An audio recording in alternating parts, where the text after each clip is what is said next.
Senators seek to soothe relationship with Canada. Washington, AP. Senators from both parties sought to mend a frayed relationship with Canada during a closed-door meeting Wednesday with Canadian Foreign Minister Chrystia Freeland. The meeting, involving members of the Senate Foreign Relations Committee, followed President Donald Trump calling Canadian Prime Minister Justin Trudeau dishonest and weak after the Group of Seven summit in Quebec over the weekend. Ad Choice Advertising and Red, invented by Teed Sen. Bob Corker, the Republican chairman of the committee, said senators expressed concerns about the president's use of a national security waiver to impose tariffs on steel and aluminum from Canada. Corker said he believes it's an abuse of presidential authority. Advertisement. Corker has sponsored legislation that would require Congress to sign off on such tariffs, called Section 232 tariffs, but he has struggled to get a vote. Many Republicans are reluctant to pick a fight with Trump over trade right now as he seeks better deals with China and a slew of U.S. allies. Freeland said Canada values its relationship with the U.S. However, she called the administration's use of Section 232 tariffs frankly absurd.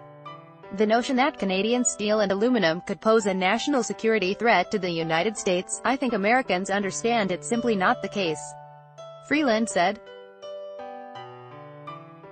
She added that the action is illegal under World Trade Organization rules and the North American Free Trade Agreement, and we have raised cases in both tribunals. She said the answer to the dispute was simple: the U.S.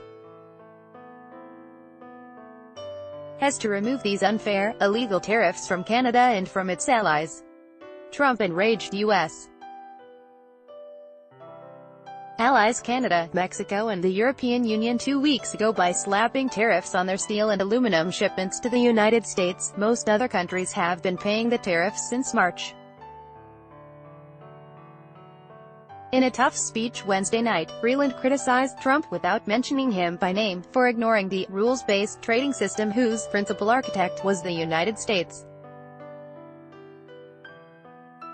Advertisement. You may feel today that your size allows you to go mano a mano with your traditional adversaries and be guaranteed to win, she said. But if history tells us one thing, it is that no one nation's preeminence is eternal. In her remarks at a dinner sponsored by Foreign Policy magazine, Freeland acknowledged that many Americans are no longer certain that the rules-based international order still benefits them.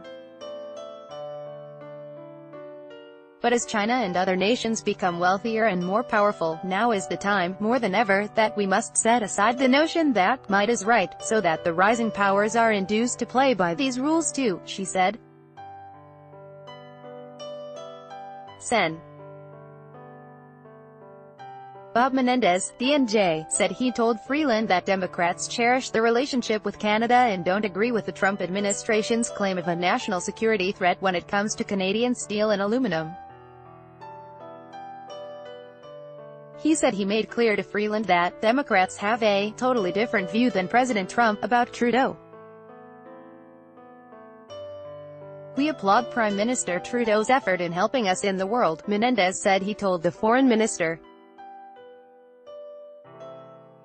We applaud Canada's engagement in the world for peace and stability. By Taboola sponsored links promoted links. You may like family-minded, global parenting tactics that haven't caught on in the use of family-minded Undo Throne. Free online game. Play this for 2 minutes and see why everyone is addicted. Throne. Free.